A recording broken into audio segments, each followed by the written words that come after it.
এবারের village committee নির্বাচনকে সামনে রেখে রাজ্যে শুরু হয়েছে চূড়ান্ত প্রস্তুতি। সোমবার রাজ্য নির্বাচন কমিশনার প্রদীপ চক্রবর্তীর নেতৃত্বে রিটার্নিং অফিসারদের সঙ্গে গুরুত্বপূর্ণ বৈঠকে অনুষ্ঠিত হয়। বৈঠকে নির্বাচন পরিচালনার বিভিন্ন দিক নিয়ে বিস্তারিত আলোচনা করা হয়। সুপ্রিম কোর্টের নির্দেশ অনুযায়ী সেপ্টেম্বর মাসের মধ্যে ভোট গ্রহণ সংক্রান্ত যাবতীয় প্রক্রিয়া সম্পন্ন করার লক্ষ্যমাত্রা নেওয়া হয়েছে। পাশাপাশি অক্টোবরের প্রথম সপ্তাহের মধ্যেই ভোট গণনা সম্পন্ন করার কথা রয়েছে। নির্বাচনকে অবাধ, সুষ্ঠু এবং শান্তিপূর্ণভাবে সম্পন্ন করতে প্রশাসনিক প্রস্তুতি, ভোট গ্রহণ কেন্দ্রের ব্যবস্থা, নিরাপত্তা এবং অন্যান্য আনুষঙ্গিক বিষয় নিয়েও বৈঠকে আলোচনা করা হয়।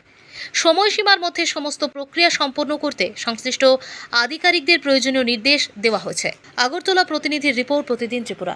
এটা মিটিং নয়, আমাদের টিটিএ ডিসি যে এডিসি ভিলেজ কমিটি আছে, ভিলেজ কমিটি ইলেকশন এনসুইং আছে আমাদের।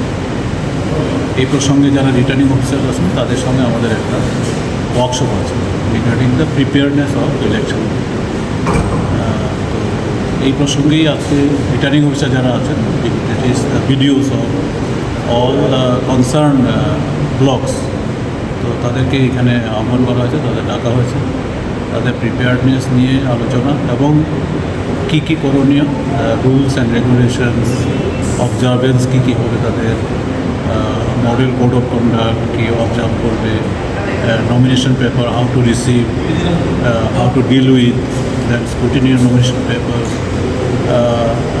তারপর contesting, list of contesting candidate ইত্যাদি বিষয় যে রয়েছে সেই বিষয়গুলি সম্বন্ধে তাদেরকে অবগত করানো এবং পরবর্তীকালে যে ইলেকশন হওয়ার পর